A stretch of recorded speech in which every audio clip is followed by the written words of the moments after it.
Hello friend, welcome back to your channel. आप सभी का स्वागत है आपके अपने चैनल आर्या ऑफिशियल क्लासेस में। हम लोग गाइस कल कर चुके हैं 30 नंबर तक के सारे क्वेश्चंस। आज 31 नंबर का प्रश्न है। मैंने आपको कल भी बताया था कि कल से हम लोग कल पूरी ही ख़त्म कर देंगे। 46 क्वेश्चन मेरे भाई टोटल हैं। यहाँ पे हम लोगों को करने हैं 16 क्वेश्चन आज, ठीक है। जिसमें से एक दो क्वेश्चन मैं आज छोड़ दूंगा जो हम लोग पीछे ऑलरेडी कर चुके हैं और आपको वो करने हैं, ठीक है। सिर्फ एक और दो, और वो भी ऐसे जो आपको पता है कि हम लोगों ने पीछे कर रखे हैं 2 क्लासों में। तो हम लोग आज 12 से 13 क्वेश्चन ही करेंगे, क्योंकि ये आप लास्ट क्लास है, इसलिए आपको होमवर्क देना भी ज़रूरी है। फिर इसके बाद हम इस पूरी क्लास का जितने भी फर्स्ट सेकंड थर्ड में हमने जो भी किया है उसका एनालिसिस करेंगे। फिर मैं आपको एकदम एग्जैक्ट बताऊंगा कि आपके पेपर में मेरे भाई क्या आने वाला है। 100% एकदम श्योर, क्योंकि जितने भी पेपर हम लोग लगा चुके हैं उसमें मैं गैस हो चुका है कि क्या पूछा जा रहा है। चलो पहला क्वेश्चन ध्यान से सुनते हैं। बोला जा रहा है कि 2 समरूप त्रिभुजों के परिमाप जो हैं वो 40 और 50 सेंटीमीटर हैं। पहले और दूसरे त्रिभुज के क्षेत्रफल का अनुपात ज्ञात करना है।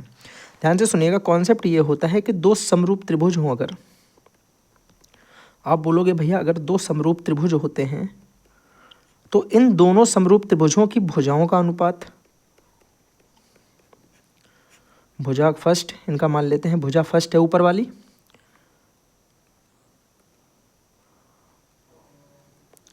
इसको मान लेते हैं भैया ये भुजा फर्स्ट है, और ये दूसरे त्रिभुज की है तो ये भुजा सेकंड हो गई। ये वही होता है जो पहले वाले का परिमाप 1 होगा और दूसरे का परिमाप 2 होगा। ये वही होगा जो इसकी माध्यिका होगी फर्स्ट और इसकी माध्यिका होगी सेकंड। भैया इसका मतलब क्या है, अभी समझाता हूँ।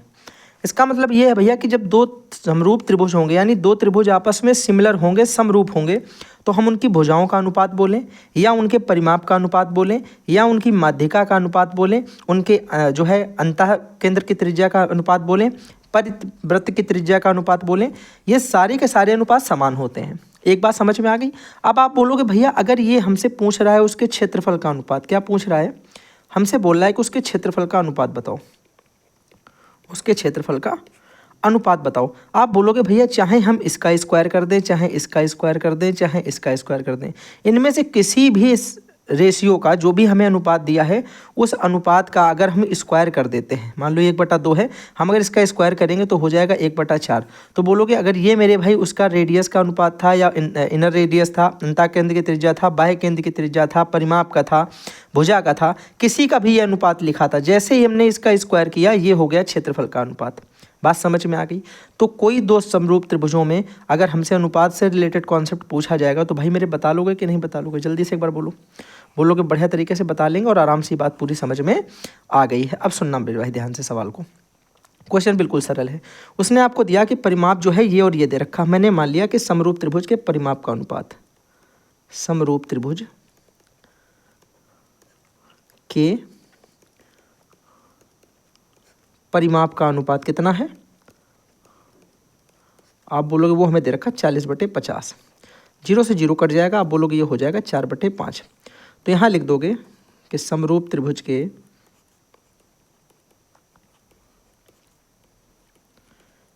क्षेत्रफल का अनुपात। बोलोगे भैया हमने पढ़ा है कि जो भी परिमाप का अनुपात या भुजा का स्क्वायर जो भी अनुपात दिया होगा, भुजाओं का हो, चाहे परिमाप का हो, चाहे अंतः केंद्र का हो, चाहे बाह्य केंद्र की त्रिज्या का हो, चाहे मेरे भाई उसमें किसी का भी माध्यिका का हो, हम उनका बस क्या कर देंगे, आप बोलोगे बस भैया उनका क्या कर देते हैं, स्क्वायर कर देते हैं। तो ये कितना हो जाएगा 16/25। तो आप बोलोगे आंसर जो आएगा वो आ जाएगा 16:25। जल्दी से बताओ बात समझ में आ गई। आप बोलोगे बात समझ में आ गई। जब हमें अनुपात दिया जाएगा, हमें चाहे भुजाओं का अनुपात बोला जाए, चाहे परिमाप का बोला जाए, चाहे उनके माध्यिका का बोला जाए, ठीक है, हमें बस क्या करना है, अब बोलोगे उनके जो परिमाप या जो भी अनुपात दे रखा होगा उसका स्क्वायर कर देना है दूसरे लाइन में ये लिख करके, उस तरीके से लिख के उसे सॉल्व करना है और आखिरी में आंसर लिख देना है। बात एकदम क्लियर, विजन भी क्लियर, पूरी बात समझ में आ गई। अगले क्वेश्चन की तरफ बढ़ जाएं। बोलोगे ठीक है भैया अगला क्वेश्चन देखते हैं क्या है। देखिएगा अगला प्रश्न आपको दे रखा है, प्रश्न संख्या 32 है, ये 32 क्वेश्चन नंबर है, ठीक है। इसको देखिएगा इधर, यहाँ पे है क्वेश्चन। बोला कि 671, 781 और 1441 का भाग विधि से मासा ज्ञात करो। भाग विधि से मासा मैंने आपको एक बिल्कुल सरल तरीका क्या बताया कि सबसे छोटे वाले से उससे बड़े वाले में डिवाइड देना स्टार्ट करो। आप लिखोगे यहाँ पे कि 771, 781 और 1441 का मासा, वो भी किस विधि से, आप बोलोगे यहाँ पे भाग विधि से। किस विधि से करेंगे भैया? भाग विधि से। तो आप बोलोगे भैया इससे इसमें डिवाइड देना स्टार्ट करेंगे, कैसे? बोलोगे भैया 671 से डिवाइड देंगे 781 में। ये वाली तरीका आपने हाई स्कूल में पढ़ा है, यूक्लिड मेथड बोलते हैं, यूक्लिड मेथड में इसका यूज हम लोग करते हैं। आप बोलोगे भैया यहाँ हम डिवाइड करेंगे, एक बार जाएगा पहले तो 671 आ जाएगा। बोलोगे भैया ये 0 हो गया, ये 1 बचा, ये 110 हो गया। भैया आप क्या करेंगे? अब कुछ नहीं करते, जो यहाँ पे लिखा होता है ऊपर वाला भाजक जो था, इस भाजक को यहाँ पे लेके आ जाएंगे भाज्य की जगह पे 671। बोलोगे भैया देखो 6 बार चला जाएगा, 66 होता है और एक 0 आ गया, ये बचा 1 और 1। बोलोगे भैया फिर से ये बना देंगे, और ये कब तक करेंगे? जब तक कि शेषफल 0 ना हो जाए। बोलोगे भैया फिर क्या करेंगे? ये जो भाजक था इसको फिर से भाज्य बना देंगे, यहाँ पे ले आओगे 110। अब देखो 10 बार चला जाएगा और ये आ जाएगा 10 बार में 110, ये आखिरी में बचा 0।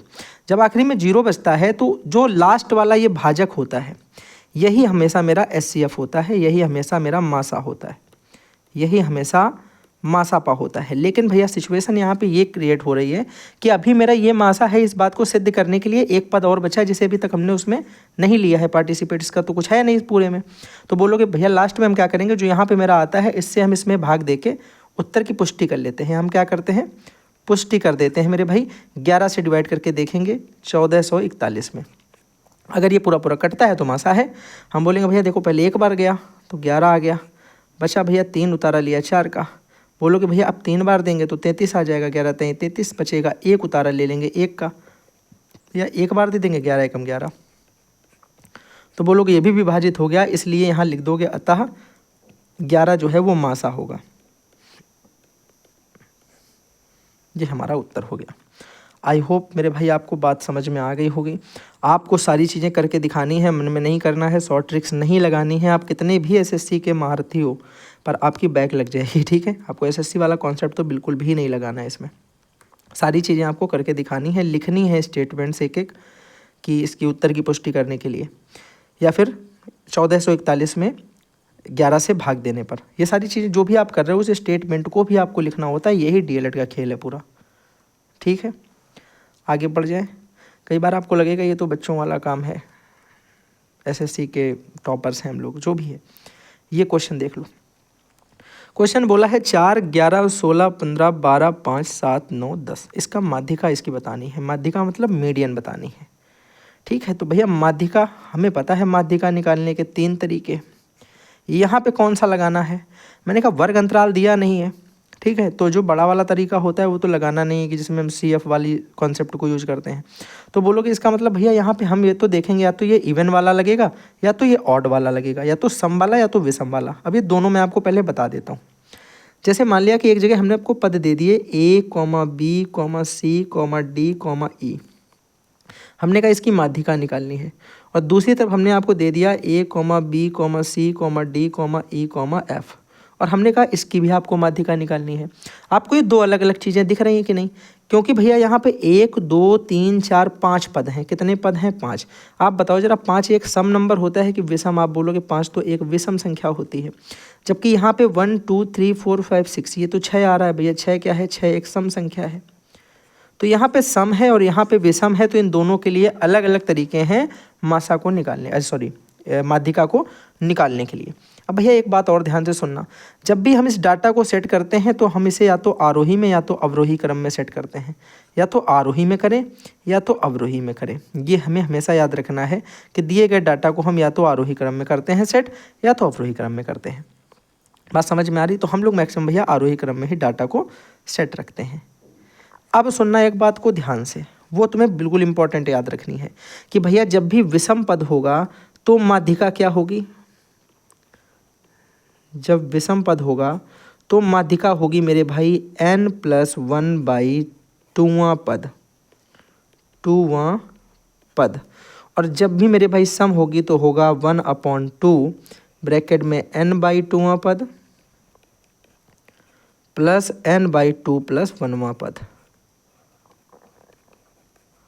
अब इसका मतलब क्या है, ये बातें तुम्हें अभी मैं समझाऊंगा क्वेश्चन में। लेकिन इतनी बात तुम्हें समझ में आ गई कि नहीं, पहले ये बताओ जो अभी मैंने लिखी है, सिर्फ ओनली लिखे वाले स्टेटमेंट की बात करो। ये बात समझ में आई कि दिए हुए डाटा को आरोही या अवरोही में पहले लिखेंगे। अगर माध्यिका पूछी जाती है हम देखेंगे कि नंबर उसके सम हैं या विषम हैं। अगर विषम होते हैं तो n+1/2 पद करते हैं, और अगर सम होती है तो 1/2 इज इक्वल 1/2 ब्रैकेट में n/2 पद और n/2 + 1 पद करते हैं। यहाँ तक एकदम बात क्लियर है, आगे की मैं आपको भी बता दूंगा। अब बोलोगे भैया यहाँ तक की बात समझ में आ गई है, साथ ही साथ ये भी हमें समझ में आ गया है कि यहाँ पे जो n है ये दरअसल यही n है जो नंबर के संख्याएं दे रखी हैं 5 और 6, यानी n की जगह हमको यही लिखना है। बोलोगे हाँ बिल्कुल बढ़िया तरीके से एकदम कॉन्सेप्ट जो है वो क्लियर है। अब मैं क्या करता हूँ, इस पूरे के पूरे कॉन्सेप्ट वाले पोर्शन को क्या कर देता हूँ भैया, साइड में रख देता हूँ, क्योंकि इसकी फ़िलहाल हमें अभी ज़रूरत नहीं है। ये तो मैं आपको बता देता हूँ एडवांस में, ठीक है। बाकी हमें ज़रूरत है सिर्फ अपने अपने क्वेश्चंस को सॉल्व करने की। सुनो, आपने भैया बताया कि जब भी इसे हल करेंगे तो सबसे पहले तो इसे हम आरोही क्रम में लिखते हैं। तो हमने कहा जो हमें पद दिए गए हैं, पदों को आरोही क्रम में रखने पर हमें क्या मिलेगा। आप बोलोगे हमें सबसे पहले देखो 4 है, इसके बाद बोलोगे भैया 4 के बाद 5 है, 5 के बाद 7 है, 7 के बाद 9 है, 10 हो गया, 11 है, 12 है, और जो है 12 के बाद 13 है क्या, नहीं है, 14 नहीं है, 15 है, 16 है, और बस 1 2 3 4 5 6 7 8 9, 1 2 3 4 5 6 7 8 9, ठीक है, बिल्कुल सही है। तो मैंने कहा यहाँ पे भैया हम लिखेंगे पदों की संख्या जो है वो बोलोगे n बराबर है 9। तो आगे लिख दोगे ये कैसी है, एक विषम है। तो यहाँ पे आप फॉर्मूला लगाओगे, अगर विषम है संख्या तो माध्यिका का फॉर्मूला भैया क्या होता है, आपने बताया है भैया n+1/2 पद, आपने बताया n+1/2 पद। जल्दी से बताओ, कोई समस्या, बोलोगे कोई दिक्कत नहीं, बात समझ में आ रही है। तो मैंने कहा भैया बस लगा दो फार्मूला और सॉल्व कर लेते हैं जल्दी से इसको। बोलोगे आराम से भैया कर लेंगे, कोई दिक्कत नहीं। कैसे करोगे भाई, अरे यार ये माइक पहले मैं सेट कर दूँ, भागता रहता है इधर उधर। तो आप बोलोगे भैया हमने क्या पढ़ा, हमने पढ़ा n की जगह हम लिख देंगे ये 9, ये हो जाएगा 9 + 1/2 पद, ठीक है। तो आप बोलोगे भैया 9 और 1 ये होता है 10, 10/2 यानी कटोगे तो आ जाएगा 5वां पद। कौन सा पद आ जाएगा, 5वां पद। तो मेरे भाई अब आराम से आप बता दोगे जो माध्यिका है वो कितनी है, जो माध्यिका है वो कितनी है। आप बोलोगे 5वां पद गिन लेंगे, 1 2 3 4 5, 5 कितना आ गया मेरे भाई 10, तो माध्यिका आ जाएगी 10 और यही हो जाएगा मेरा आंसर। जल्दी से बताओ किसी भाई को कोई समस्या। पहले दिए गए डाटा को आरोही अवरोही में सेट करेंगे, उसके बाद हम उसको पदों को गिनेंगे। पद की संख्या विषम है तो ये फार्मूला लगाएंगे, सम है तो 1/2 n/2 पद प्लस n/2 + 1 पद, वो फार्मूला लगाएंगे। उसके बाद उनके संख्या को जिस नंबर पे वो पद आएगा उसको गिन करके लिख देंगे और वही हमारा मान होगा, आंसर होगा। बात समझ में आई, ठीक है। आगे देखो, आराम आराम से समझेंगे, क्योंकि मेरा मतलब ये सिर्फ सॉल्यूशन कराना हो मैं एक साथ पूरे के पूरे 40-50 जो भी थे सब करवा सकता था। मैं चाहता हूँ कि उससे रिलेटेड कॉन्सेप्ट भी तुम्हें सीखना है, ठीक है। तो वो इम्पॉर्टेंट है भैया, कॉन्सेप्ट पता होना चाहिए। चलो अगला करो भैया। अगला क्वेश्चन आपको दिया गया है कि एक आयत की जो लंबाई है उसकी चौड़ाई से 5 अधिक है। स्टेटमेंट सुना, एक आयत की लंबाई उसकी चौड़ाई से 5 अधिक है। तो लंबाई 5 अधिक है ना, किससे, चौड़ाई से। तो हमें चौड़ाई पता होनी चाहिए पहले। तो हम यहाँ पे क्या लिख देंगे कि माना आयत की चौड़ाई जो है बराबर x मीटर। माना आयत की चौड़ाई x मीटर, सेंटीमीटर दिया सेंटीमीटर कर दो सेंटीमीटर, कोई दिक्कत नहीं। उसने बोला कि इसकी लंबाई 5 मीटर अधिक है, 5 सेंटीमीटर अधिक है। तो मैंने कहा कि इसकी चौड़ाई कितनी हो जाएगी। आप बोलोगे यहाँ पे आयत की लंबाई कितनी हो जाएगी। अब बोलोगे वो भैया उसकी चौड़ाई से 5 सेंटीमीटर अधिक है तो x + 5 सेंटीमीटर हो गई होगी, हाँ या ना। बोलोगे यहाँ तक की बात भी समझ में आ गई, यहाँ तक की बात भी समझ में आ गई। अब बोल रहा है कि यदि इसका परिमाप जो दे रखा है वो 26 सेंटीमीटर है। इसका परिमाप 26 सेंटीमीटर। आपको पता होना चाहिए कि भैया लिख दोगे कि आयत का परिमाप बराबर, आयत का परिमाप बराबर होता है 2 ब्रैकेट में लंबाई प्लस चौड़ाई, ये होता है भैया। तो बोलोगे परिमाप की जगह, तो भैया हमको यहाँ पर डाटा दिया गया है, परिमाप की जगह तो हम अपना डाटा लिखेंगे 26 बराबर 2 ब्रैकेट में लंबाई की जगह लिखेंगे x + 5 और चौड़ाई की जगह लिख देंगे x। ये हमारी एक इक्वेशन बन गई, इसमें हमें मान निकालना है भैया। सॉल्व कर लो इसे। बोलोगे भैया देखो 2 यहाँ पे इंटू में लगा है पूरे के साथ, चाहो तो इधर भेजोगे तो डिवाइड में आ जाएगा, तो हो जाएगा 26/2 बराबर यहाँ पे हो जाएगा x और x 2x + 5। बोलोगे भैया 2 से 26 कटेगा 13 बार में, तो ये आ जाएगा 13 बराबर 2x + 5। ठीक है, अब ध्यान से सुनना। आप बोलोगे भैया ये हो गया 2x + 5 बराबर 13, सीधा करके लिख दिया इसे पहले। अब आप सुनोगे भैया तो आपको ये पता चलेगा कि यहाँ पे इस 2x को ऐसे लिख दो, ये 13 था, ये +5 इधर से इधर भेज दिया तो ये -5 हो गया। तो यहाँ से 2x बराबर कितना आ गया, 13 में से 5 चले गए, 8 × 5 = 13, 8 बचे। आप बोलोगे यहाँ से x बराबर कितना आ जाएगा, बोलोगे 2 के साथ x गुणे में लगा हुआ है, 2 इधर आएगा भाग में, तो ये हो जाएगा 8/2 यानी 4।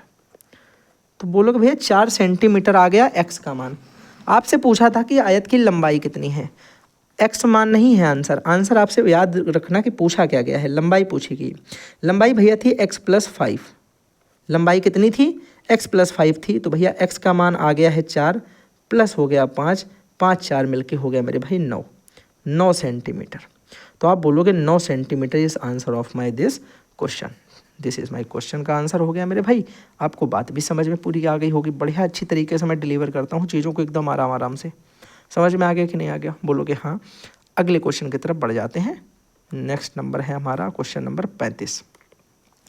चलो, बोला है निम्नलिखित आंकड़ों के लिए 5 का वर्ग अंतराल लेकर बारंबारता सारणी बताओ। ये मैं आपको सवाल बता चुका हूँ। ये वाला क्वेश्चन आपका होमवर्क है, खुद से प्रैक्टिस करना, क्योंकि ये वाला क्वेश्चन आपको याद होगा फर्स्ट वाले सेट में 2 क्वेश्चन थे और दूसरे वाले सेट में भी 2 क्वेश्चन थे। तो ये वाले 2 क्वेश्चन हम लोग ऑलरेडी 4 क्वेश्चन कर चुके हैं। ये आपको करना है। वर्ग अंतराल पता है कैसे करना होता है, 1 से 5, 5 से 10, 10 से 15। मैं थोड़ी हिंट दे देता हूँ, 15 से 20, 20 से 25। और फिर जैसे यहाँ पूछा जाए 1 से 5 में कितने हैं, पहला देख लो। 1 से 5 में बोलोगे भैया ये है और ये है, 2 हो गए, तो यहाँ पे इसकी बारंबारता 2 हो गई, बस ये सारणी बनेगी। फिर 5 से लेकर के 10 के बीच में कितने हैं, तो देखो एक ये हो गया, एक ये हो गया, ठीक है। 5 से 10 के बीच में नहीं, सॉरी ये कहाँ है, तो ऊपर है ना 10 से, ये हो गया सिर्फ एक, तो बोलोगे भैया एक लिख देंगे। फिर इसी तरीके यहाँ इसके लिए, इसके लिए, उसके लिए, ये तो कर ही लोगे ना। चलो अगला क्वेश्चन बोल रहा है कि एक भिन्न का हर उसके अंश से एक अधिक है। एक भिन्न का हर उसके अंश से एक अधिक है। अंश तथा हर दोनों में से एक अगर घटाते हैं तो भिन्न का मान 1/2 हो जाता है। मतलब भिन्न का मान है वो, ठीक है, 1/2 हो जाता है। आपसे पूछा गया है कि भिन्न ज्ञात कीजिए। बड़ा प्यारा सवाल है, एक बार समझने की कोशिश करना, अभी समझ में आएगी आपकी बात। वो हमसे यहाँ से बोल रहा है कि एक भिन्न है। एक भिन्न कब बनती है, जब उसमें एक न्यूमरेटर यानी अंश और एक हर यानी डिनोमिनेटर हो। P/Q की फॉर्म में लिखा होता है, तो ये अंश होता है और ये हर होता है, ठीक है। अंश ऊपर वाला, हर नीचे वाला। आपसे उसने बोला है कि किसी भिन्न का हर उसके अंश से एक अधिक है। दिमाग लगाना अब यहाँ से, किसी भिन्न का हर, ये हर है, उसके अंश से एक अधिक है यानी +1 है। यानी भैया हम ये बोल सकते हैं कि माना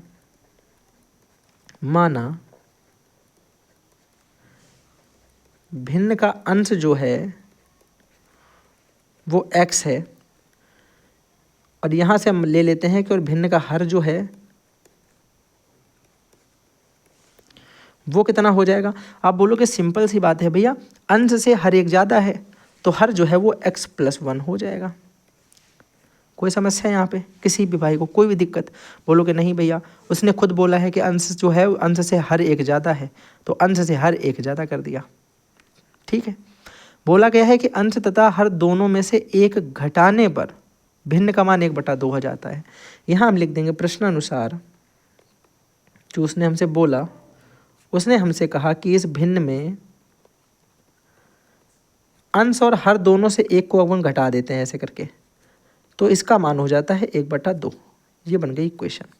अब बोलोगे भैया इसे देखेंगे तो ये हो जाएगा ऊपर तो x-1, नीचे भैया देखो ये +1 और ये -1 हट जाएगा तो यहाँ बचेगा x और ये हो जाएगा 1/2। किसी भाई को कोई समस्या? बोलोगे कोई दिक्कत नहीं, आगे की बात को समझना।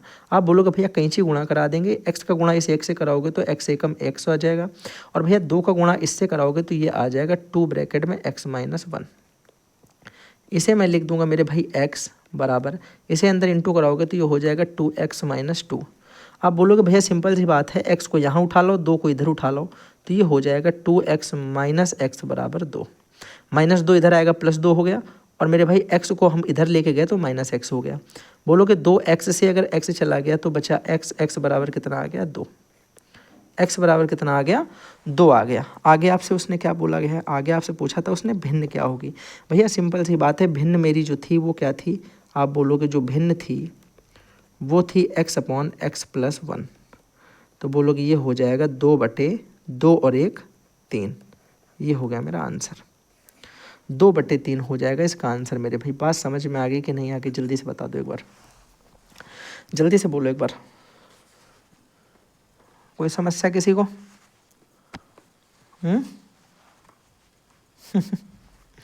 ठीक है ना, एकदम बात क्लियर? ठीक है, आगे बढ़ जाएं अगले क्वेश्चन की तरफ। मूव ऑन करें क्या? मूव ऑन, चलो आ जाओ भैया। सेम क्वेश्चन, मैंने आपसे बोला 2 क्वेश्चन आएंगे, 2 क्वेश्चन पिछले में भी थे, उसके पहले वाले में भी थे, इसमें भी हैं। ये दोनों क्वेश्चन मेरे भाई आपको ही करने हैं। कौन से वाले? बारंबारता वाला ये भी है।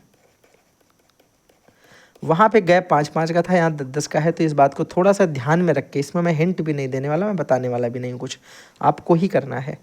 ठीक है, चलो करो अगला क्वेश्चन। मेरे भाई क्या दिया, ध्यान से सुनना। क्वेश्चन दिया है कि 8y + 3x ब्रैकेट बंद पावर 3 -3x - 8y ब्रैकेट में 3 होल पावर 3 दोनों की लगी, यानी क्यूब हैं दोनों। अब भैया इसे करने के मैंने आपको 2 तरीके बताए। याद करने की कोशिश करोगे तो दोनों याद आ जाएंगे, नहीं करोगे तो दोनों याद नहीं आएंगे। आपने भैया बोलोगे ये बताया था कि इस तरीके के क्वेश्चन में हम इसको x a मान सकते थे, इसको b मान सकते थे, और डायरेक्ट फार्मूले बेस्ड भी कर सकते थे। लेकिन अगर तुम्हें एक और चीज़ याद है तो तुम्हें डायरेक्ट इनका फार्मूला याद है, आप चाहो तो इन्हीं पे अप्लाई कर दो। क्यों एक बार पहले इनको मानो, फिर रखो, फिर आकर फिर वैल्यू पुट करो। तो डायरेक्ट इन्हीं को ओपन करते हैं। मैंने कहा ये लिखा है a + b का होल क्यूब, फार्मूला याद है? बोलोगे याद है भैया। क्या होता है? a³ + b³ + 3 × a × b और ब्रैकेट में a + b, x है यहाँ पे ना, 3x है। अब भैया आगे माइनस, मैंने कहा इसको ब्रैकेट के अंदर खोलेंगे क्योंकि माइनस लगा है, ये साइन चेंज करेगा बाद में अंदर जाके, पहले ओपन करो इसे। अब बोलोगे भैया इसे भी सेम फार्मूला लगाएंगे, कौन सा? a³ - b³ - 3ab - 3 × 3x × 8y और ब्रैकेट में a - b यानी 3x - 8y, और ये ब्रैकेट बंद। अब बोलोगे भैया अब इसे ओपन करेंगे। 5 यह लिखा है 8y³, 8 का क्यूब होता है 512, और y³ को ऐसे लिख देंगे, प्लस ये हो जाएगा 27x³, क्योंकि 3 का 27 और x³ का x³, प्लस मेरे भाई ये कितना हो जाएगा 8 × 3 = 24 × 72xy, और ब्रैकेट में कितना हो जाएगा? ब्रैकेट में हो जाएगा 8y + 3x। ठीक है, माइनस, अब ये ब्रैकेट के अंदर इसे भी ओपन करो। ये भैया कितना हो जाएगा? बोलोगे सेम भैया ये भी, ये 3 का है, ये हो जाएगा आपका 27x³, ये हो जाएगा माइनस का 512y³, ये हो जाएगा माइनस का 3 × 8 = 24 × 72, 72xy माइनस का 72xy, और ये ब्रैकेट में 3x - 8y। बोलोगे बढ़िया भैया, सवाल जो है ये डाटा पर ही है तो सिंपल, लेकिन थोड़ा सा कैलकुलेटिव मुझे लग रहा है। ठीक है, हो सकता है, लग रहा है ना, हो ना जो भी है देख लेते हैं पूरा। अब बोलोगे भैया यहाँ पे हमें करना पड़ेगा इसे सॉल्व। तो भैया इसे देखो 512y³ ही लिख देंगे, इसको 27x³ ही लिख देंगे, इसको 72xy और ब्रैकेट में 8y प्लस 3x ही लिख देंगे। भैया माइनस का अंदर इंटू कराओगे तो ये माइनस इसके साथ होके माइनस का 27x³ बना देगा। ये माइनस और ये माइनस मिलके प्लस का 512y³ हो जाएगा। ये माइनस और ये माइनस मिलके मेरे भाई प्लस का 772xy हो जाएगा और ब्रैकेट में 3x माइनस 8y वैसे ही रहेगा। यहाँ तक की बात समझ में आई? हर भाई को बिल्कुल बढ़िया तरीके से बोलोगे हाँ भाई यहाँ तक एकदम बात समझ में आ गई। मैंने कहा देखो कटेगा क्या, आप बोलोगे 27x³ से 27x³ कटेगा, ये माइनस है ये प्लस है। ये 512y³, ये 512y³ मिलके 1024 तो y³ हो जाएगा।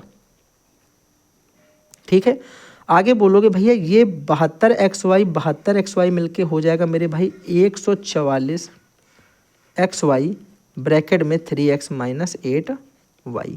यहाँ तक की बात समझ में आ गई कि नहीं आ गई? अब दिक्कत भैया ये है कि अब इसको आगे को सॉल्व आपको कर लेना है। एक तो मेरा भाई यही आंसर हो गया है, अगर आप चाहो तो इसको और भी डिटेल्ड कर सकते हो, इसका अंदर मल्टीप्लाई कराओ इससे और फिर इसका अंदर इससे कराओ तो 3 टर्म में आंसर आ जाएगा, वरना आंसर जो ये आ गया है ये एकदम सही आंसर है। बात समझ में आई? कुछ गलती तो नहीं की है मैंने, एक बार देख लेना। और हाँ भैया बिल्कुल सही बात, मैंने यही बोला था कि कहीं गलती तो नहीं की है, तो आप लोग बोलो कि की है भैया। कहाँ की है? गलती नहीं की है तुमने तो पाप कर दिया। बोलो क्या कर दिया? पाप कर दिया है भैया। क्यों पाप कर दिया? अभी समझना जरा ध्यान से, मैंने ध्यान नहीं दिया अभी फ़िलहाल, मैंने जब दोबारा एक ऐसे देखा वापस से मुझे समझ में आया मैंने क्या गलती की। आप बोलोगे भैया गलती आपने यहाँ पे ये कर दी है कि ये कितना लिखा है 772, ये क्या लिखा है 8y प्लस का 3x, यहाँ पे क्या लिखा है 3x माइनस 8y। ये दोनों चीज़ें जब सेम नहीं हैं तो ये 72 और ये 72 जोड़ के 144 कैसे हो जाएगा? थी ना भाई, गलती थी मेरी यहाँ पे, तो मैं मानता हूँ अपनी गलती को कि हाँ मुझसे गलती हो गई थी भैया। अब हमें भैया क्या कराना पड़ेगा? इसका इंटू इससे कराना पड़ेगा, यानी आंसर जो मेरा आएगा वो आ जाएगा 72xy ब्रैकेट में 8y प्लस का 3x और प्लस का 72xy ब्रैकेट में 3x माइनस का 8y। अब भैया हमें इनका अंदर इंटू भी कराना पड़ेगा और इनको सॉल्व भी करना पड़ेगा।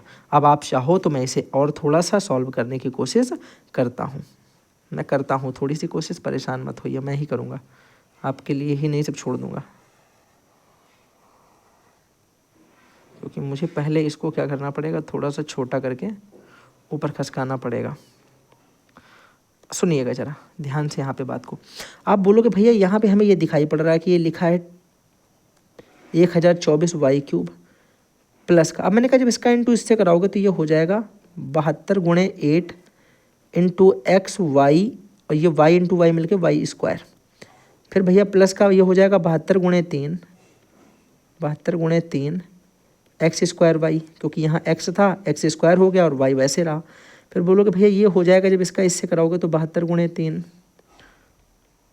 x²y और भैया ये हो जाएगा माइनस प्लस माइनस माइनस हो जाएगा माइनस का 72 गुणे 8 xy²। अब बोलोगे भैया हमें यहाँ पे दिख रहा है 72 गुणे 8 xy² प्लस का 72 गुणे xy² माइनस का, ये कट जाएगा। ये हमारा जो आंसर आएगा वो आ जाएगा अब 1024y³ ये प्लस 72 गुणे 3 x² प्लस 72 गुणे 3 x² दोनों मिलके हो जाएंगे प्लस का 2 इंटू 72 गुणे 3 x²y। बात आई समझ में? अब आप बोलोगे भैया अब यहाँ से सरल हो गया, आंसर जो मेरा आएगा वो आएगा 1024y³ और प्लस का मेरे भाई 72 दूना 144 और 144 गुणे 3 144 गुणे 3 करा दो जरा। 144 गुणे 3 बोलोगे भैया 3 चौके 12 2 हासिल 1 3 चौके 12 1 13 3 हासिल 1 3 एकम 3 1 432 प्लस का 432 आगे क्या हो जाएगा x²y। ये आ गया मेरा आंसर। पूरा ही मैंने आपका हल कर दिया, ठीक है मेरे भाई, पूरा सॉल्यूशन मैंने आपको बता दिया। अगर कोई समस्या लगती है आपको ऐसा कोई, देखो मैं बात तुम्हें साफ बता दूं कि आपके साथ में मैं सॉल्व कर रहा होता हूं।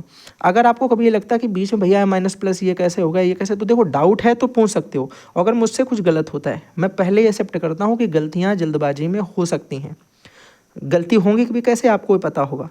आप बोलोगे भैया गलतियाँ सिंपल सी ऐसे हो सकती हैं कि अगर हम इस क्वेश्चन को और भी तरीक़ों से सॉल्व करना चाहते तो कर लेते, लेकिन यहाँ पे आपने इनका होल क्यूब खोला है।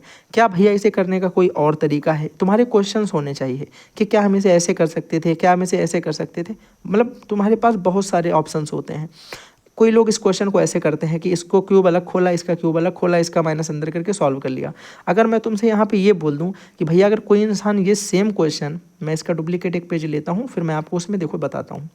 अगर कोई आपसे मेरे भाई यहाँ पे ये बोल दे आके, सुनना ध्यान से, कभी भी किसी को आप गलत नहीं बोल सकते हैं क्योंकि ये मैथ है, ठीक है। मैथ हमसे कहती है कि आपके पास तरीके बतेर है मेरे भाई, आप बहुत सारे तरीके हैं आपके पास, कितने भी कर सकते हो। सुनना, अब कुछ व्यक्ति यहाँ पे ये बोल सकते हैं कि भैया ये पूरा अगर मैं ए मान लूँ, इस पूरे को अगर मैं ए मान लूँ, तो आप बोलोगे ये ए क्यूब माइनस ये पूरा बी मान लो, तो ये पूरा बी क्यूब नहीं लिखा है क्या? ये फार्मूला मैंने तुम्हें नहीं बताया कि एक ब्रैकेट में ए माइनस बी, एक ब्रैकेट में ए स्क्वायर प्लस बी स्क्वायर और माइनस का प्लस का ए बी, क्योंकि ये माइनस है तो यहाँ पे प्लस होता है, प्लस ए बी। आप ये वाला भी लगा सकते थे। यहाँ पे हम लिख देते 8y plus 3x minus 3x minus 8y, ये ए की जगह और बी की जगह इसको ए मान के उसको बी मान के लिख देते। यहाँ पे इनका होल स्क्वायर खोलना पड़ता, तो मेहनत उतनी ही पड़ेगी। ये मत सोचना कि मेहनत यहाँ पे नहीं लगेगी, मेहनत मेरे भाई आपको यहाँ भी लगनी है, मेहनत आपको वहाँ पर भी लगी है, तो मेहनत आपको दोनों जगह पे लगेगी, मैं आपको कंफर्म बता रहा हूँ। तो आंसर आप जब इसको ऐसे सॉल्व करोगे तो 1024 वाई क्यूब और प्लस का 432 कितना था, 432 x square y, 432 x square y, तो भैया यही आएगा। अब इसको थोड़ा सा अगर तुम सॉल्व करोगे तो यहाँ से कॉमन ले गए, कुछ कॉमन ले लिया, वाई कॉमन मिल गया, ले लिया, तो बनने का तरीका भी इसको और सॉल्व किया जा सकता है, वो आप करोगे, ठीक है। मैंने आपको यहाँ तक लाने का काम था, वो मैं ले आया। ये हमारा हो गया आंसर।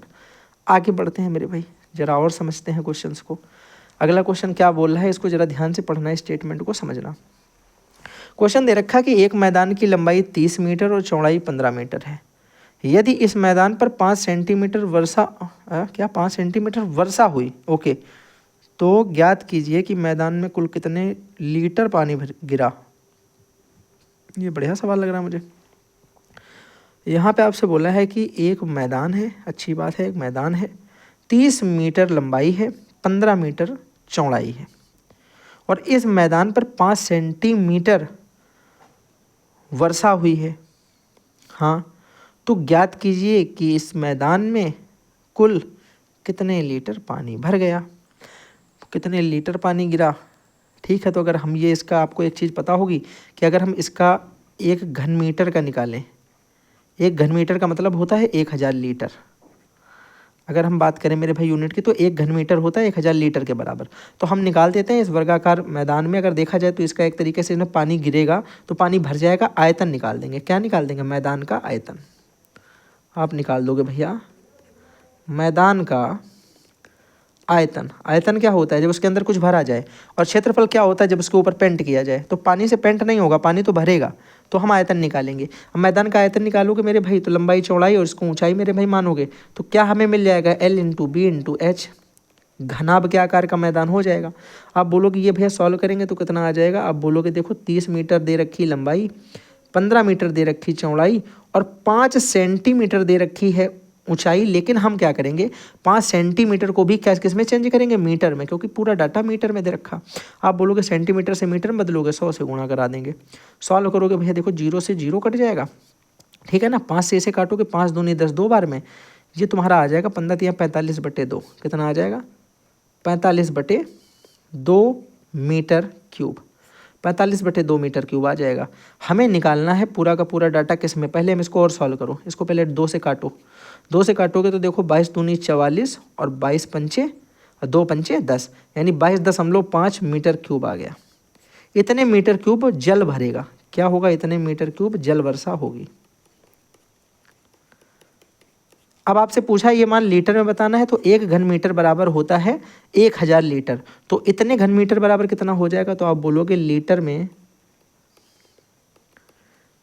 इकाई परिवर्तित करने पर हमें पता है कि 1 घन मीटर बराबर 1000 लीटर। तो आप लिख दोगे इसलिए भैया, इसलिए 22.5 घन मीटर बराबर कितना हो जाएगा? अब बोलोगे 22.5 गुणे 1000, इतना लीटर। सॉल्व करोगे तो देखो एक पॉइंट हटेगा, एक जीरो कम हो जाएगा और 2 जीरो आ जाएंगे, यानी 22,500 22,500 लीटर जो है वो जल भरेगा। ये हमारा हो गया आंसर। तो आई होप आपको समझ में आ गया होगा। बड़ा सरल था, लंबाई चौड़ाई ऊंचाई दे रखा था, सबका प्रोडक्ट कराया, मीटर क्यूब में आंसर आया। 1 मीटर क्यूब का मान 1000 लीटर होता है, तो इतने मीटर क्यूब का कितना मान होगा? बोलो, कोई समस्या? पूरी बात समझ में आ गई कि नहीं आ गई? बोलोगे हाँ समझ में आ गई। ये एकदम हल्के क्वालिटी का क्वेश्चन था, थोड़ा सा सरल था। अगला क्वेश्चन देखते हैं। एक घनाभ की लंबाई दे रखी है, चौड़ाई दे रखी है, ऊंचाई भी दे रखी है, घनाभ का आयतन बताना। ये भी सेम क्वेश्चन, देखो सेम डाटा पे आ गया, आयतन है ये। आप बोलोगे भैया सिंपल सी बात है, इसका भी सॉल्यूशन देख लेते हैं। आप बोलोगे हमें यहाँ पे मिल जाएगा कि घनाभ का आयतन, घनाभ का आयतन बराबर लंबाई गुणे चौड़ाई गुणे ऊंचाई। लंबाई दे रखी है 80 सेंटीमीटर, चौड़ाई दे रखी 40 सेंटीमीटर, ऊंचाई दे रखी है 1 मीटर और 20 सेंटीमीटर। 1 मीटर में 100 सेंटीमीटर और 20, ये तो यानी 120 सेंटीमीटर हो जाएगा, 120 सेंटीमीटर हो जाएगा। यहाँ पे तुम्हारा दिमाग थोड़ा सा ये काम करना चाहिए कि हमें भैया पूरा का पूरा डाटा बताना है, आंसर मीटर में। किस में बताना है? मीटर में। आप बोलोगे जब मीटर में निकालना है तो इसका मतलब यहाँ पे 100 से डिवाइड करेंगे, इसमें भी, इसको भी 100 से करेंगे और इसको भी 100 से कर देंगे, तो ये सारा का सारा डाटा हो जाएगा मीटर में। बोलोगे भैया कितना हो जाएगा? 1 जीरो से 1 जीरो गया 0.8 हो गया। ये भैया कितना 1 जीरो से 1 जीरो चला गया 0.4 हो गया। और ये बोलोगे भैया 1 जीरो से 1 जीरो, 1 जीरो से पॉइंट ये हो गया, यानी 1.2। इसका इंटू करा दोगे। आप बोलोगे 8 चौके 32, रफ में कर सकते हो आप, और 32 गुणे 12 कराओगे तो 12 दूनी 24 के 4 हाथ से लगाया 2, 12 तेईं 36, 36 और 3, 36 और 2 मेरे भाई 38। तो आंसर इसका आ जाएगा 1 2 3 अंक के बाद पॉइंट लगेगा और 384, यानी 384। इसको 384 नहीं बोल सकते हो, इसे 384 ही बोला जाता है मीटर क्यूब। तो बात समझ में आई? आंसर क्या आया? सिंपल क्वेश्चन था, घन का आयतन निकाल दिया, सेंटीमीटर में डाटा था, मीटर में बदलने के लिए 100 से डिवाइड। अगर मीटर में डाटा होता, सेंटीमीटर में बदलना होता तो 100 से प्रोडक्ट करा देते, इनटू करा देते। कल मैंने आपको एक कॉन्सेप्ट भी बताया होगा, आप लोगों को क्लास देखी है मेरी, पहली क्लास थी या सेकेंड, पहली क्लास थी, जिसमें मैंने आपको एक कॉन्सेप्ट बताया था कि कहाँ है दिल्ली में, देहरादून, कलकत्ता, मुंबई। ये कॉन्सेप्ट था चेंज करने का डाटा को। तो आपको क्या करना था? सेंटी से आना था मेरे भाई मीटर में, सेंटीमीटर से मीटर में आना था। आप बोलोगे मीटर में आओगे तो इसके बाद देखो 1 2 2 अंक पीछे आ रहे होते, यानी 2 अंक पहले दशमलव आ जाएगा। ये कॉन्सेप्ट होता है इसका डायरेक्ट चेंज करने का, आप लोग तुरंत समझ सकते हो देखते ही कि 100 से डिवाइड हो जाएगा। चलो फिलहाल नहीं देखिए तो क्लास एक बार देख लीजिएगा, आप चाहो तो एक बार उसके लिए अलग से और भी आपको समझा दूंगा। अगला कॉन्सेप्ट मेरे भाई समझना, क्वेश्चन के आपसे बोला गया था, आपसे पूछा गया है कि 2x² + 8x³ + 11x - 12, यानी ये आपको एक संख्या दे रखी है, इनको सिंपल सी बात है, फिर इनको सॉल्व करना है, सरल करना है। आप बोलोगे सबसे सरल प्रश्न यही होगा पूरे पेपर का, हमें कुछ नहीं करना, बस ओपन करते चले जाओ ब्रैकेट को। 2x² + 8x³ + 11x - 12। आपको पता है जब भी माइनस अंदर जाएगा ब्रैकेट के सारे निशानों को बदल देगा। भैया ये माइनस है तो ये प्लस हो जाएगा, ये प्लस है तो ये माइनस हो जाएगा, ये प्लस ये माइनस, ये माइनस तो ये प्लस। यही तो पढ़ा है, सारे निशान बदल जाते हैं। आप बोलोगे हाँ भैया ये तो हमें पढ़ा है, पता है हमें। यह हो जाएगा भैया प्लस का 5x² माइनस का 2x माइनस का 13x³ और प्लस का 2। फिर भैया ये माइनस लगाइए, फिर से सारे को निशानों को बदल देगा। तो बोलोगे भैया ये माइनस था, ये प्लस हो जाएगा, ये प्लस है माइनस हो जाएगा, ये प्लस हो जाएगा, ये प्लस हो जाएगा। तो मैंने बोला ठीक है, जो तुमने लिखा है उसे आगे लिख दो। बोलोगे हो जाएगा भैया प्लस का 4, केवल प्लस का 4 है, यहाँ पे कुछ नहीं है आगे, केवल प्लस का 4 है। ओके, मुझे लगा x होगा यहाँ पे ना, प्लस का 4 हो गया भैया यहाँ पे। इसके बाद बोलोगे माइनस का 2x हो गया, प्लस का 3x² हो गया और प्लस का 5x³ हो गया। अब भैया हमें पता है कि सबको अपने अपने सजाती पदों के साथ रखो, जिनकी घातें और जिनके पद आपस में घट और जुड़ सकते हैं। आप बोलोगे देखो पावर 3 वाले पहले लिख लेते हैं, 8x³, फिर भैया माइनस का 13x³, फिर भैया प्लस का 5x³। x³ वाले सारे एक जगह कर लिए। अब भैया x² वाले एक साथ ले लो। भैया ये देखो प्लस का 2x² है, अगला भैया कौन सा है, बोलोगे प्लस का 5x² हो गया ये वाला, और भैया एक x² वाला कौन सा, ये प्लस का 3x² हो गया। कोई समस्या बोलो, कोई दिक्कत नहीं भैया। अब x वाले ले लो भैया, ये प्लस का 11x हो गया, ये माइनस का 2x हो गया, और ये माइनस का 2x हो गया ये वाला, ठीक है। अब भैया क्या ले लें, अब अचर पद ले लो, ये माइनस का 12 हो गया, ये प्लस का 4 हो गया, और ये प्लस का 2 हो गया। बोलोगे बस भैया अब क्या करना, बस इन्हें सरल करना है और कुछ भी नहीं करना। मैंने कहा 8x³ से 5x³ को जोड़ोगे तो 13x³ हो जाएगा। देखो ये भी प्लस का है और ये भी प्लस का है, दोनों जुड़ के 13x³ हो जाएंगे, और 13x³ से ये 13x³ घटेगा तो x³ हो जाएगा, खत्म, जीरो बचा यहाँ पे, तो ये पूरा घट गया। बोलोगे भैया जीरो बचा तो आप इसको क्या करो, लिखो मत, सिंपल सी बात है, ये तो आपस में सब कट गए ना, ये दोनों मिलके 13 बनेंगे और ये 13 घट जाएगा। बोलोगे भैया यहाँ देखोगे तो ये 5x³ प्लस का 2x², ये 3x² प्लस का, दोनों मिलके 5x² प्लस के हो गए, और ये भी 5x² प्लस का, तो ये भी प्लस, ये भी प्लस, ये भी प्लस, इसलिए प्लस कितना हो गया टोटल, ये हो गया 10x²। देखो 5 2 7 3 10, क्योंकि सारे सेम है और सारे प्लस हैं। अब मैंने कहा यहाँ देखो 11x से 2x गया, 9x बचा, 9x से और एक 2x चला गया तो 7x बचा। आप बोलोगे यहाँ पे बचा प्लस का 7x। अब आप बोलोगे भैया देखो 2 और 4 मिलके 6 हो गया, 6 मेरे भाई 6 से 12 घटाओ, 6 में से 12 घटाओ, इसका मतलब 12 में से 6 घटाएंगे तो 6 बचेगा, 6 में से 12 घटाओगे क्योंकि ये माइनस का है 12, माइनस के आगे 12 के लगा है तो माइनस का 6 आंसर बचेगा। तो मेरे भाई सिंपल सी बात है, दिस इज़ माई आंसर, जो कि बचा। कोई समस्या, जल्दी से बोलेंगे एक बार। उसने बोला था इसको सरल करो, हमने इसको कर दिया सरल, ठीक है। आगे बढ़ें।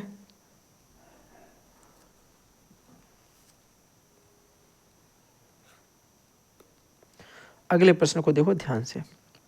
बोला गया वह छोटी से छोटी संख्या ज्ञात कीजिए जिससे 7 घटाने पर, जिसमें से 7 घटा देंगे तो वह इन तीनों से, चारों से जो भी दिए हैं इन सबसे विभाजित हो जाएगी।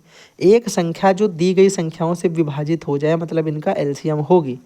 इतनी बात तो हमें पता है कि एक संख्या जो इन सबसे विभाजित होगी वो क्या होगी, छोटी से छोटी संख्या मतलब लोवेस्ट कॉमन फैक्टर, तीनों में कॉमन, चारों में हो जाए।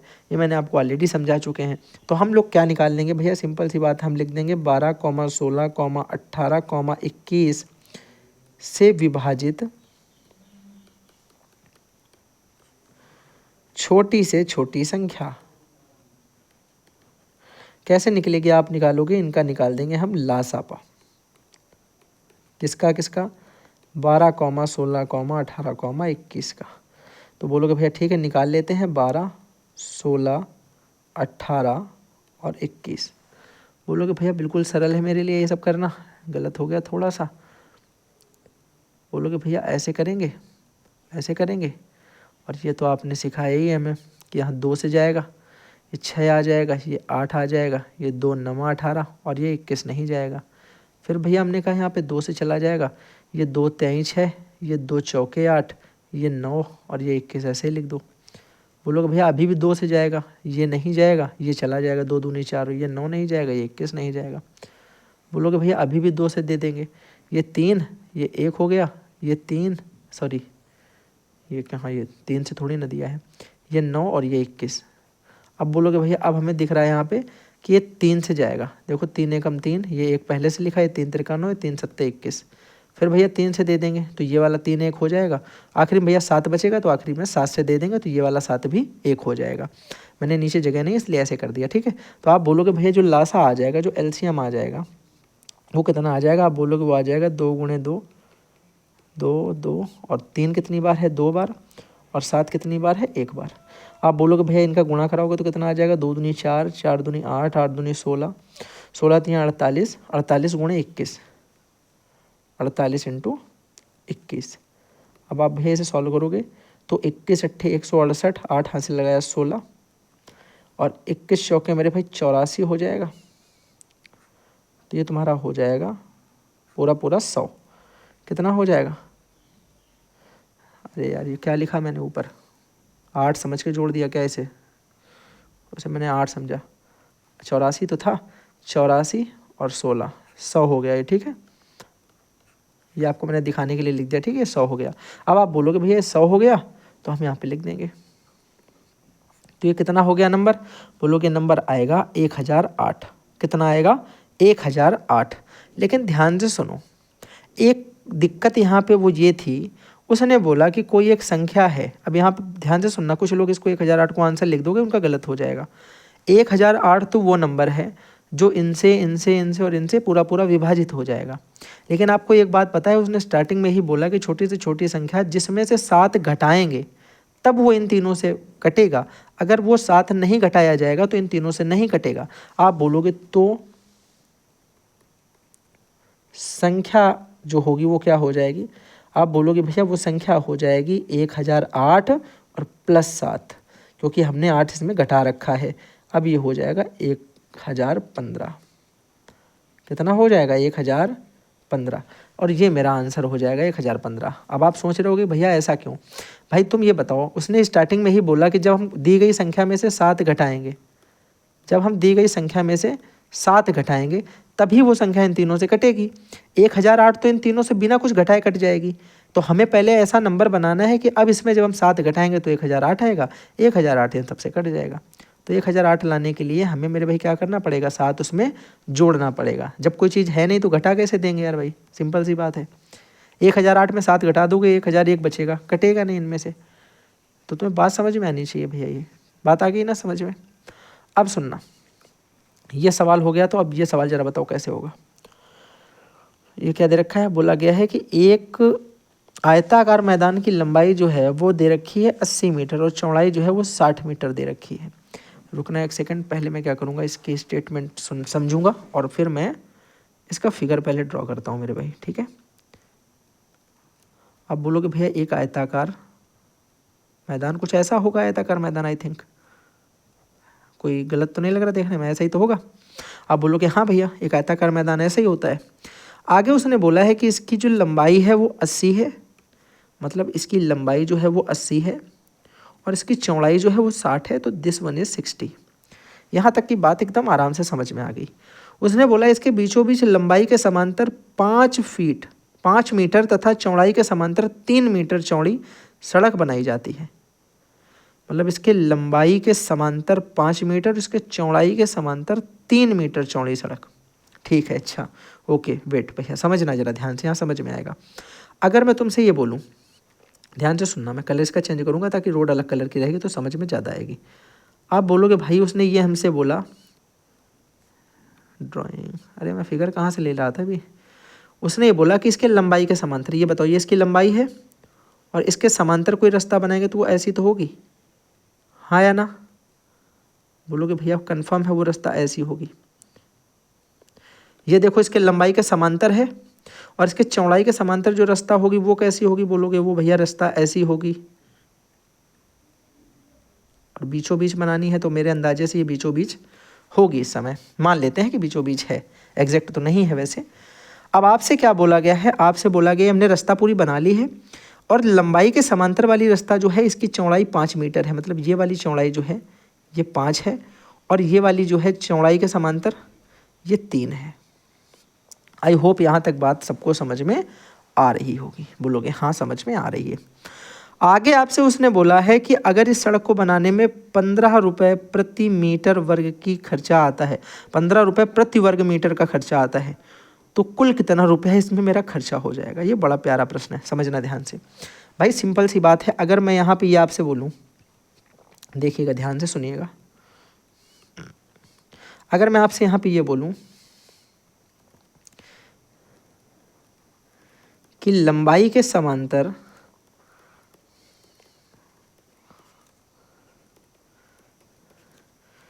बनी सड़क बनी है ना, हाँ, सड़क का क्षेत्रफल। आप बोलोगे हमें पता है लंबाई गुणे चौड़ाई होगा। अब जरा सुनना, लंबाई के समांतर बनी है तो हमने कहा लंबाई भैया कितनी है? आप बोलोगे अगर ये 5 मीटर चौड़ी तो ये तो 5 हुई, लेकिन भैया ये वाली अगर तुम देखोगे ये वाली लेंथ तो ये तो पूरी की पूरी 80 हुई, यहाँ तक के लिए पूरी की पूरी 80 हुई, जितनी ये थी उतनी वो है। तो आप बोलोगे ये हमारी लंबाई यहाँ पे कितनी हो जाएगी? बोलोगे लंबाई पूरी पूरी 80 दे रखी है, चौड़ाई उसने हमसे बोली कि 5 है, तो ये हो जाएगा 80 पंचे 400 मीटर स्क्वायर। ये तो अभी हमने सिर्फ क्या निकाला है, इस वाली रोड का पूरा क्षेत्रफल निकाल दिया। इस वाली रोड का क्षेत्रफल ये वाला क्षेत्रफल हमें पता चल गया। अब हमने कहा भैया कि दूसरी वाली रोड भी है। अब हम उसमें क्या लिखेंगे, हम लिखेंगे कि चौड़ाई के समांतर वाली रोड का, चौड़ाई के समांतर बनी सड़क का क्षेत्रफल, बनी सड़क का क्षेत्रफल। आप बोलोगे भैया वो भी सेम कर देंगे, उसमें 3 दे रखी है हमें उसकी चौड़ाई और लंबाई। इसमें अगर ये भैया 60 है तो ये भी 60 हो जाएगी, ये वाली भी 60 हो जाएगी। तो आप बोलोगे वो हो जाएगा 60 गुणे 3, तो ये कितना हो जाएगा 36 18 यानी 180 मीटर स्क्वायर। जरा ध्यान से बताओ, क्या यहाँ से अब हमने दूसरे बार में इस वाले का भी क्षेत्रफल नहीं निकाल लिया? बोलोगे हाँ भैया क्षेत्रफल निकाल लिया। अब तुम्हारे दिमाग में एक चीज़ आई कि नहीं आई कि ये वाला जो क्षेत्रफल था, ये वाला इतना, ये दोनों बार निकल आया है। ऊपर इधर से निकाला था तब भी इसको गिन लिया, और दूसरी बार निकाला तब भी इसको गिन लिया। यानी ये जो क्षेत्रफल है ये 2 बार काउंट हो गया है। ठीक है, तो अब हम क्या निकालेंगे कि यहाँ पे हम लिख देंगे भैया मध्य भाग का क्षेत्रफल, मध्य भाग का क्षेत्रफल, जो कि ये वाला मध्य भाग होगा। ये मेरे भाई कितनी थी 5 और ये वाली कितनी थी 3, ये भी 5 होगी और ये भी 3 होगी। इतने भाग का ये क्षेत्रफल अगर निकालें तो आप बोलोगे ये कितना आ जाएगा, ये आ जाएगा भैया बोलोगे 3 गुणे 5 यानी 15 मीटर स्क्वायर। अब तुम एक बात बताओ, अगर मैंने पहली बार में इसकी पूरी निकाली, दूसरी बार में इसकी पूरी निकाली, तो ये वाली पहले इसके लिए भी गिनी गई फिर इसके लिए भी गिनी गई, 2 बार हो गई। 2 बार का मतलब है अगर हम इसको और इसको आपस में जोड़ दें, अगर इनको और इनको आपस में जोड़ेंगे तो ये वाली 2 बार आएगी, और फिर अगर एक बार हम इसको घटा देंगे मेरे भाई, तो फिर पूरी ये रोड एक बार पूरी निकल आएगी। बात आई समझ में? नीचे वाले में हमने इसको ले लिया और ऊपर वाले हम इसको जो है वो नहीं लेंगे, यानी इस वाले पार्ट को एक बार घटा देंगे। तो अगर हमसे पूछा जाए तो हम यहाँ पे लिख सकते हैं कि कुल सड़क का क्षेत्रफल। क्या लिखेंगे? आप बोलोगे भैया 1 सेकंड रुको, जो भी लिखना है उससे पहले आपको चीज़ों को, अरे ये क्या हो गया, 1 सेकंड रुकिएगा।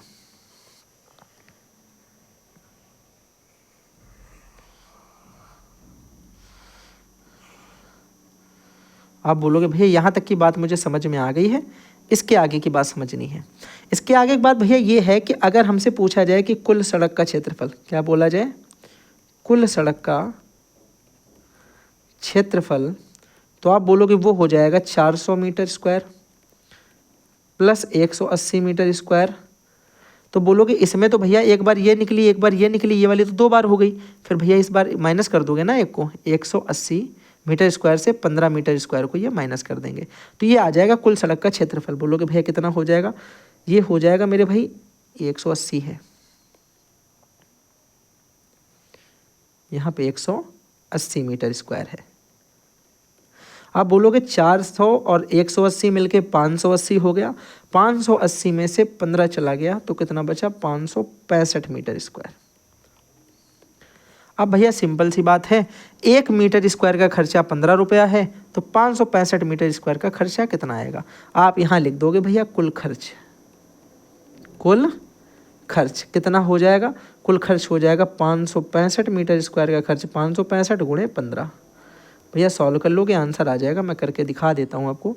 15 का पाड़ा पड़ो 5 बार, 15 पना 75, 5 7 हासिल हो गया, 15 छक्का 90, 7 97, 9 हासिल हो गया, और 15 पना 75 और 9 84, तो 8475 रुपये का आप खर्चा आ जाएगा, 8475। This is my answer.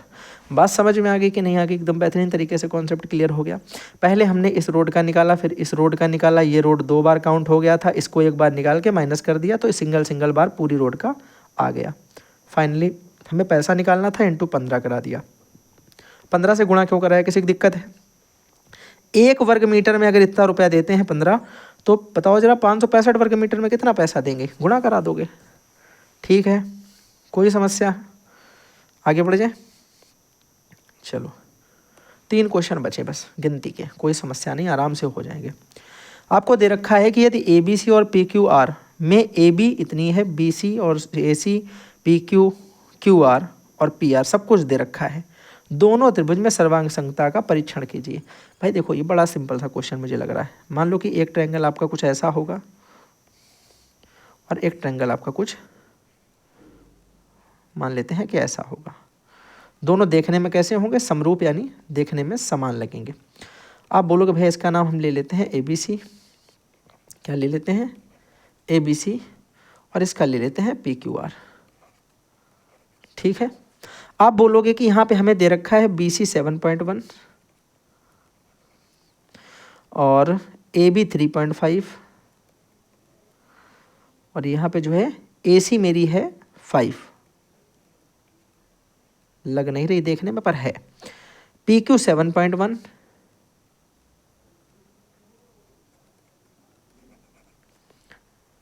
QR 5 और मेरे भाई जो है PR 3.5। तो हम एक काम करते हैं, देखो अगर इसका तुम ऐसा बनाना चाहोगे तो इनके नाम को चेंज करो, क्योंकि हमें अपना डाटा जो रखना है वो समरूप के हिसाब से रखना है, जो देखने में समरूप हो। तो हम इनका नाम अपने हिसाब से भैया रखेंगे। देखिएगा ये बना, हमने कहा ये वाली हमें 3.5 रखनी है, ये वाली 7.1 रखनी है और ये वाली को 5 रखना है। अब देखो इनमें 5 कौन सी है और 3.5 कौन सी, इनका नाम अब बाद में रखो। आप बोलोगे भैया हमने देखा QR वाली 5 है, QR कौन सी हो सकती है? Q और R ये 5 हो सकती है। तो हमने मान लिया कि मेरे भाई ये Q है, ये R है। अब इसको हम अगर P मान लें तो देखो PR 3.5 हो जाएगी, PR 3.5 हो जाएगी, PQ जो है 7.1 हो जाएगी, PQ 7.1 हो जाएगी। अब देखो ये देखने में समरूप है कि नहीं है? यहाँ पे जो साइड है वही साइड इसकी यहाँ पे है, जो इसकी यहाँ उसकी यहाँ, जो इसकी यहाँ इसकी यहाँ। देखने में समानता है तो साइड भी देखने में समान ही लगनी चाहिए। अब सुनो, हम इसमें लिख सकते हैं, आप लिखोगे भैया कि त्रिभुज ABCN त्रिभुज PQR में, अगर आप पहले नंबर पे देखो तो आप लिखोगे भैया कि AB बराबर RP दे रखा है, AB बराबर RP है ना 3.5। दूसरी बात भैया आप बोलोगे क्या दे रखा है? आप बोलोगे भैया AC बराबर RQ दे रखी है। AC मेरी कितनी है? 5 और RQ भी कितनी है? 5। तीसरे नंबर पे आप बोलोगे कि BC बराबर जो है आपका PQ दे रखी है। ये हमारी कितनी दे रखी है और ये कितनी दे रखी है? कितनी? तीनों मिला लीजिएगा, सेम सेम होंगे। ठीक है। तो अब आप बोलोगे ये 3 इक्वल हो जाएंगे, तो ये भी मेरे भाई भुजा, यहाँ पे भुजा नियम मिल रहा है, यहाँ पे मेरे भाई हमने भुजा कंपेयर कराया है और यहाँ पे हमने भुजा कंपेयर कराया है।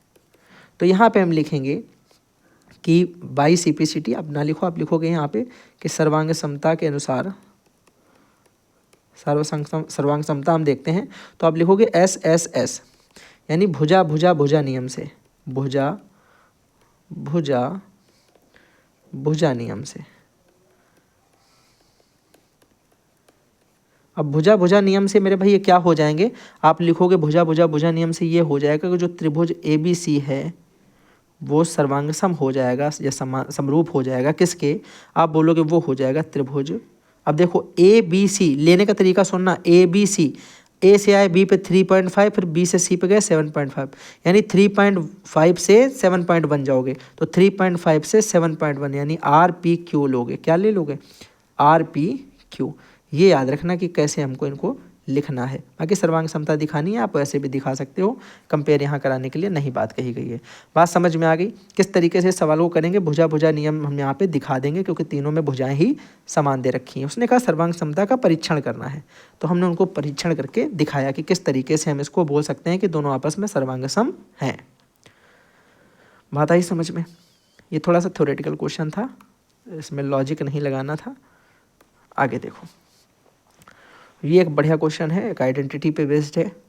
x plus y plus z बराबर 12 है, x square plus y square plus z square बराबर 64 है, x y plus y z plus z x का मान बताना है। देखो यहाँ पे आप लिखोगे, क्योंकि हम जानते हैं कि x plus y plus z का जो होल स्क्वायर होता है वो होता है x square plus y square plus z square plus 2xy plus 2yz plus 2zx। ठीक है, ये आप लिखोगे तो आप यहाँ पे लिख दोगे कि हम इसको ये भी लिख सकते हैं कि x plus y plus z बराबर हमको दे रखा है 12, x square plus y square plus z square बराबर हमको दे रखा है 64, और हमसे x y plus y z plus z x का मान पूछा गया है। आप बोलोगे जो पूछा है उनको छोड़ो, जो दिया है उन्हें रखो। अब बोलोगे यहाँ पे हम लिख सकते हैं इसके 12 के मान को, तो ये क्या हो जाएगा, अब बोलोगे हो जाएगा 12 का स्क्वायर, तो 12 के स्क्वायर बराबर, बोलोगे भैया x square plus y square plus z square, इतनी जगह हम क्या लिख सकते हैं 64, तो यहाँ लिख सकते हैं 64 प्लस का 2xy plus 2yz plus 2zx है। ठीक है, आप बोलोगे इसका 12 का स्क्वायर हमने देखा है 144 होता है, बराबर मेरे भाई 64 और प्लस का अगर यहाँ से 2 को कॉमन ले लो तो अंदर बचेगा xy plus yz plus zx।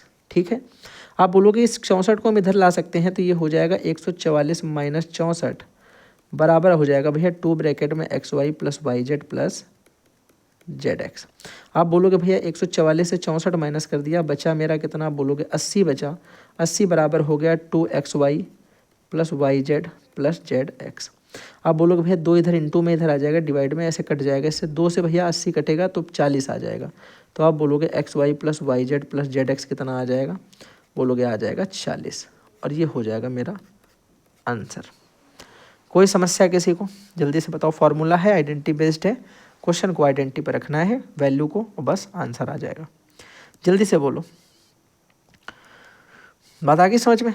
आगे बढ़ें अपने अंतिम और लास्ट और ब्रह्मास्त्र की तरफ, देखते हैं कैसा क्वेश्चन है, क्योंकि अंत में लगता है टफ पूछ देते हैं, लेकिन ऐसा कुछ नहीं है, पहली क्लास में पूछा हुआ ही क्वेश्चन मुझे लग रहा है, तो बिल्कुल सेम टू सेम, हो सकता थोड़ा सा अलग हो। बोला गया एक न्याय पंचायत है, इसमें 2x + 3 ग्राम सभाएं हैं, प्रत्येक ग्राम सभा में इतने नलकूप हैं। तो पूछा गया है कि न्याय पंचायत में कुल कितने नलकूप हैं। भाई सिंपल सी बात है, इनका और इनका गुणा करा देंगे। यहाँ पे हम क्या लिखेंगे, हम लिखेंगे कि न्याय पंचायत में सभाएं कितनी हैं, आप बोलोगे 2x + 3। प्रत्येक ग्राम सभा में, अब प्रत्येक सभा में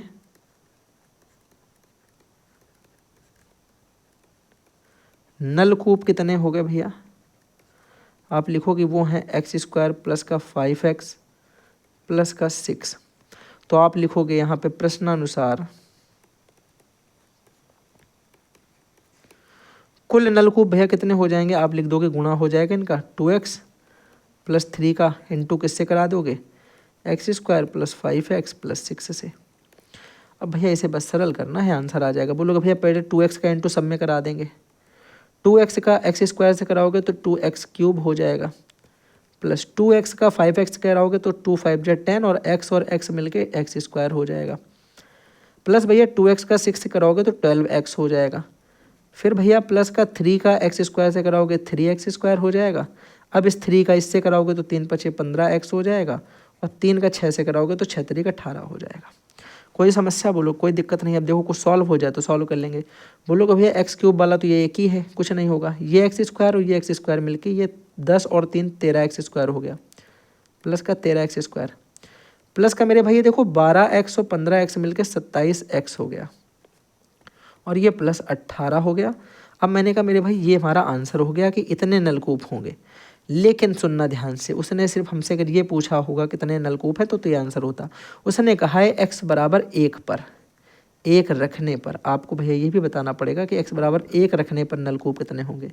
आप बोलोगे भैया नलकूप मेरे आ गए हैं 2x³ प्लस का 13x² प्लस का 27x और प्लस का 18।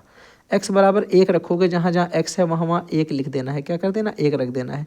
तो आप बोलोगे ये कितना हो जाएगा, 2 × 1 का क्यूब प्लस 13 × 1 का स्क्वायर प्लस 27 × 1 और प्लस का 18। तो ये देखो 2 का 1 का क्यूब करोगे तो 2 ही रहेगा, प्लस 13 × 1 करोगे तो 13 ही होगा, 27 का 27 ही होगा और 18 का 18 ही होगा। अब आप बोलोगे भैया इसे सॉल्व करो, कितना आ जाएगा, 18 में 2 जोड़ोगे मेरे भाई कितना हो जाएगा, बोलोगे 20 हो जाएगा। 20 ये हो गया है दोनों मिलके, और 27 और 13 मिलके 40 ये हो गया, 40 ये और 20 ये मिलके टोटल 60 हो गया। यानी आप लिख दोगे भैया 60 नलकूप होंगे, 60 नलकूप होंगे भैया, ये मेरा हो गया आंसर।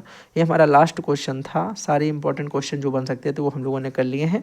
कुछ क्वेश्चंस हैं बीच में जो मैंने छोड़ दिए हैं। क्या कर दिए हैं भैया?